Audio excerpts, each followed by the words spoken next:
What's going on, everybody? Welcome back to the channel. I hope you guys are having a great day as always. So today we have some bad news regarding the rebuild for the Curry Rock Jock 60 rear axle on our Wrangler. I'm going to go over some of that with you guys real quick, and then we're going to go ahead and do some body work on the Grand Cherokee. I figured since I can't get the Wrangler up and running anytime soon, we'll go ahead and get the Grand Cherokee up. So first of all, we have to do some body work, sand off all the rust obviously, sand the roof off all the extra bed liner, same with the back hatch, all the rust that came through, and I have to re-prime it with the right primer, and then we can go ahead and spray on the Raptor liner that I recently purchased. So we're gonna go ahead and start doing this. I'm gonna use some body filler and Bondo though, just to get the body as good as I can before we spray all that on, so it looks pretty good. Also, if this video looks any different, it's because we're no longer recording on a GoPro. I got a real camera, so it's the Canon EOS RP. Pretty sweet camera, it can take some pretty sweet photos, but that'll bring the quality of the YouTube videos up greatly.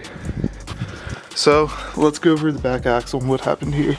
So everything needed to rebuild this axle is essentially here at my house or ready to ship, except for one big piece. That would be the rebuild kit, which consists of the bearings in the pinion, shims, all that kind of stuff. Now, we 100% need that because we ruined most of the bearings when we took everything off, and that's on back order until mid-April was the estimated time. So this Jeep will definitely not be in Daytona for Jeep Beach. It might not even be fixed until end of April, which kind of sucks a little bit, but it also kind of gives us time to get the Grand Cherokee up and running, take some miles off the Wrangler, buys us some extra time before we do an engine swap, and saves me some money from paying for gas right now. So with all that being said, an update on the back axle, let's go ahead and start bodywork on the Grand Cherokee. Alright guys, so let me go ahead and show you what we were working with, what we used to get the bed liner off of the Grand Cherokee. It was really difficult to get off. This is somewhere I got it all off and never painted over. Most of the Jeeps are primed, even though some rust is coming through the primer. I just didn't do a good enough job sanding it down, so we'll take care of all that right now. But here's what we're using to get the bed liner off and fix the body. So to get the bed liner off, I tried a ton of different things. This is what I found to work best. Flap disc with, depending on, there was a bunch of different like grit sandpapers for this and everything, but the flap disc works best. It's essentially just a disc of sandpaper that attaches to an angle grinder. So I used this to take off the bed liner. Then I got some body filler, a ton of it, and we'll use this to make all the body lines right, get rid of any little dents and imperfections. That way it looks as good as possible when we spray on the Raptor liner. And for any hard to reach places, I got some sandpaper, 2 different grit sandpapers. I may end up having to go back to the store and getting a different style sandpaper, but I got this to get any of the existing primer off of the Jeep right now. So with that being said, let's go ahead and figure out where I want to start with this, find some of the dents. I'll circle them or something with a Sharpie so we can figure out where they are and get started from there. So for starters, before we get started on all that, I am going to go ahead and order the correct primer for this project. So we're going to need some epoxy primer. I'm not sure if it would work on the primer that I sprayed on there now, but as you guys can see, it's more of like a matte finish primer, and it's not like smooth or anything. It's like a matte finish more than a shiny finish, and I believe the epoxy primer is more shiny once you get it sprayed on.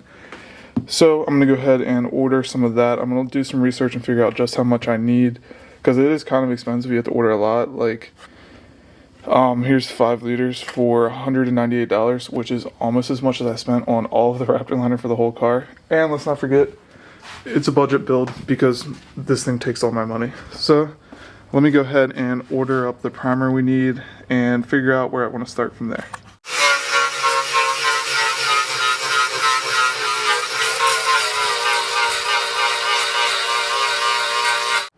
Alright guys, so using the angle grinder, I got the first spot that I would like to put some Bondo on, which is right here. I'll see if it'll show up on the camera where the dent is. So from the side you can kind of see it. It's like right here, it dents in, but it's a pretty long dent. It goes from like here all the way up to about here. There was a ton of Bondo on this before, but it just wasn't done correctly. So we're gonna go ahead back through this and do it the right way. So let's go ahead and crack open the body filler and get everything set up here. Alright, so I covered the area with Bondo as good as I can. So next we'll go ahead and spray this, or sand this down so everything is sanded smooth. That's what I picked up